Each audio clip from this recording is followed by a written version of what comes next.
Hey guys, how's it going? Today is day 92 of my attempt to break the record of most films seen in a cinema in 1 year. My name is Vincent, and we are at the end of week 13, and this far I am now at 192 films seen in cinemas. I'm not gonna make it, in cinemas. Now, this week has been pretty good.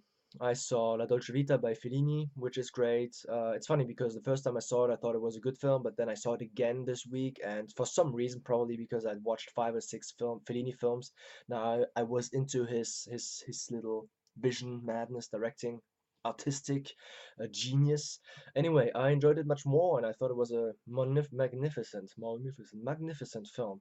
Otherwise, I saw The Wall by Doug Liman, which is a new release with Taylor Johnson, which also is a film that takes place in one set piece. So it was really interesting. I like those films because when they are in one set piece, that means that you have to have things happen in that piece and that the characters have to go through things and maybe you learn about those characters and they have to overcome things. And in this instance, they had to overcome the ambush of a sniper. And I thought it was really entertaining and very intense. I had a lot of fun watching this. Otherwise, one thing I just forgot about for the classics. I saw a film called Le Mans. I don't remember who the director is, but it's with Steve McQueen. He executive produced it. And if you like race car movies, you have to watch this film because this film is not a lot. There's not a lot of story, and actually, when you see the documentary, Steve McQueen, the man at Le Mans, about 6 weeks into shooting, they still hadn't a script, not real script, no real story. There was just shooting scenes on the racetracks because actually they filmed the whole Le Mans race that took place that year, 1978. If I'm not mistaken, or maybe even earlier, I don't remember, in the 70s. Le Mans is a race that takes place over 24 hours. So for 24 hours, they shot the whole race. And then afterwards, right afterwards, they shot some new scenes that took place on the same racetrack, in the same cars and with most of the drivers. So even Steve McQueen, he got into a car and he drove 250 miles per hour. And it was shot in such a way that they captured really, I think this is the closest you're gonna get um, to the intensity, the thrill of those races. You're just almost in the car with them. So it was really an really interesting experience that I can only recommend if you like race movies and even just races in general. You should check it out. Otherwise, a new film that we need to talk about today is Wonder Woman. It's amazing. It's amazing. I'm so happy. I was so happy watching this. Why? Because I'm someone who liked the DC Cinematic Universe films. Not talking about Suicide Squad, they dropped the ball on this one, but otherwise Man of Steel, I loved BVS, I loved the extended cut. I need to specify this because in the theater it was horrendous, but then when you had the extended cut, it made all much more sense. It was much more fluid, better paced, and just better. Even though some people will say, "Oh, there's this Martha thing." We're not going to get into this here, but this is a great film in my opinion. So deal with it. Wonder Woman was a great film as well, tracking after Man of Steel being at 55% on Rotten Tomatoes, Suicide Squad at 25, Batman v Superman at 27. This one is at 93%, and rightfully so. Very happy. Opening weekend, 100 million. Now in 12 days, it's at 450 approximately worldwide. So I'm happy that it's doing so well, and it deserves to because Patty Jenkins, the director, did a great job. This is a great film with a female-led character, with a female director, in my opinion, even though everybody says, oh, it's a great film because a woman directed this. I don't care if she's a woman. This is a great film directed by a great director named Patty Jenkins.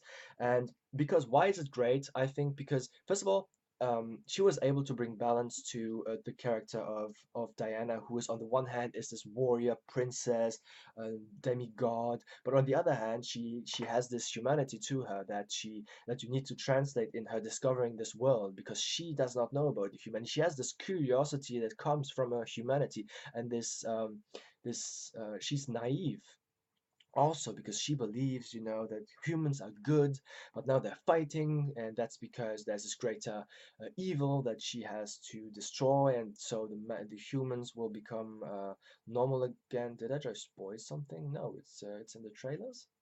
I hope. Anyway, it takes place in the First World War, and I can hear the fanboy scream already. This is not normal. In the comics, it takes place in the Second World War. Who gives a who gives a F? Who cares? It doesn't matter. It's a great film. It takes place in the First World War, and it's actually good. You know why? Because then you don't have to compare it to Captain America the First Avenger, which actually takes place in the Second World War. Then it takes place in the First World War because it's an interesting choice because movies nowadays only take place in the Second World War. Not all the movies you're gonna be able to name me First World War films, but I'm just saying the mainstream films. You know, you had you shall not what's it called, Hacksaw Ridge, for instance. Not going to go into the details. Dunkirk's going to take place in the Second World War. This was refreshing because it took place in the First World War. But most interestingly, is that beyond the great action, of course, it's a DC film. The action is always great. Beyond the characters, Wonder Woman is greatly portrayed. The origin story is great. I mean, Themyscira is wonderful, and the characters in there, um, and the fight scenes. I mean, everything is it's great. I can't say anything else besides that.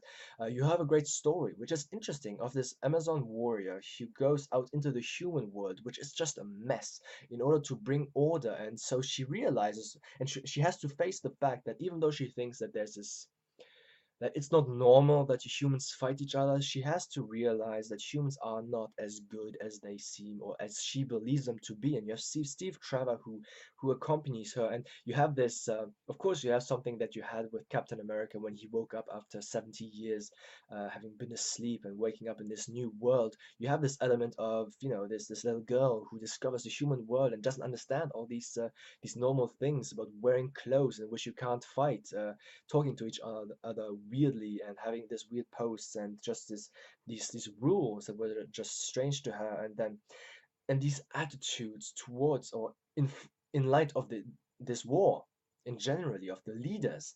And so you have some really poignant and intense moments, and the story is really developed and goes through several stages of humor, of grief, of tragedy, of fun, of action. You have all the different emotional elements that you can have. You have the whole range in this film. Even though people say DC movies are not funny, they're too gritty. I love the grittiness. That wasn't the problem with BVS or Man of Steel. Let's not talk about Suicide Squad, but in this film you have humor, but not only, they keep somewhat the grittiness to some degree, and you have some great, surprises.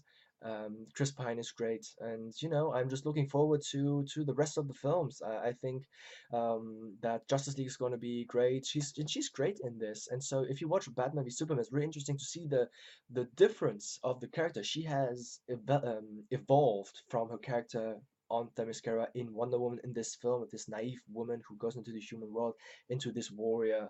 I mean, she's always a warrior, but in this elegant, how do you say this? Confident young woman in Batman v Superman, who's almost arrogant and witty.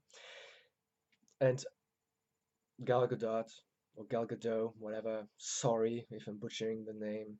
She's athletic, so she fits the role perfectly, but at the same time, she's able to bring out this humanity because she's just so cute in her way of acting and in her characterization of the character. So great fit. Even though she wasn't known and she's not well known for great acting, she did a great job, at least for with Wonder Woman. So you know, thumbs up. So I hope you go see it. You should, in my humble opinion. And let me know what you think. And I wish you a good evening because I'm not gonna say any more about this film, otherwise I would be getting into spoilers. Have a good evening, and talk to you soon next week. Until then, salut.